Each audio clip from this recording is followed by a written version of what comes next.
L'après-midi a pour objet de balayer le très large spectre des applications de l'étude des variations du niveau de la mer au profit de la recherche.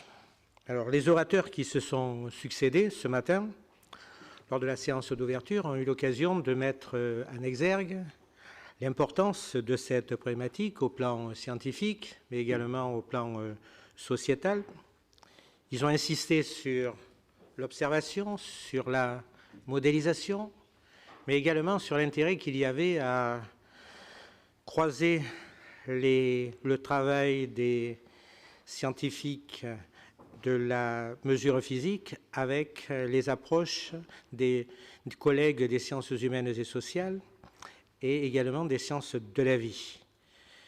Donc c'est une problématique qui est très très large et au cours de cet après-midi, nous n'avons pas pour ambition de balayer tout ce qui peut se faire dans le domaine, mais néanmoins, nous allons, à travers les exposés qui vont se succéder, s'efforcer de démontrer vraiment le très large spectre de tout ce qui touche aux variations du niveau de la mer.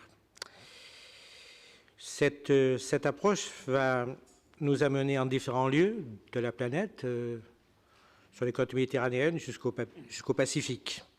Et chacun des intervenants va essayer de démontrer dans sa spécialité eh bien, ce qui se fait de mieux aujourd'hui. Alors d'une façon pratique, la session va être divisée en deux périodes, deux temps de parole, qui vont être séparés par une pause café, qui nous sera l'occasion de commencer une première session poster.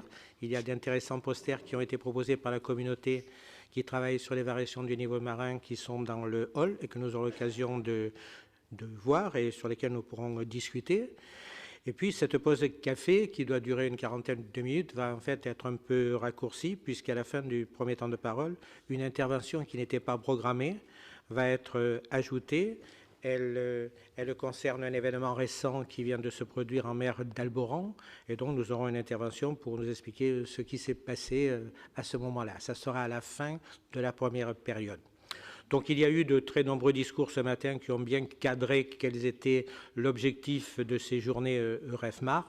Je ne vais pas être plus long dans mon discours d'introduction. La place est maintenant aux orateurs qui vont présenter leurs travaux et je vais appeler le premier d'entre eux, en l'occurrence M. Rodrigo Pedreros, qui va intervenir sur le thème « Apport de la modélisation hydrodynamique au droit d'un marégraphe dans l'analyse des séries temporelles des niveaux enregistrés ». Rodrigo, si tu veux bien intervenir, c'est à toi. Alors la parole est de 20 minutes.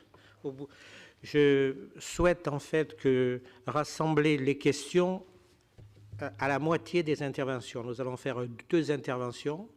On ne posera pas les questions à la fin de la première intervention, on posera les questions à la fin de la seconde, de manière à mieux maîtriser le temps de parole parce qu'il nous est compté, nous avons beaucoup d'interventions et un temps qui est contraint.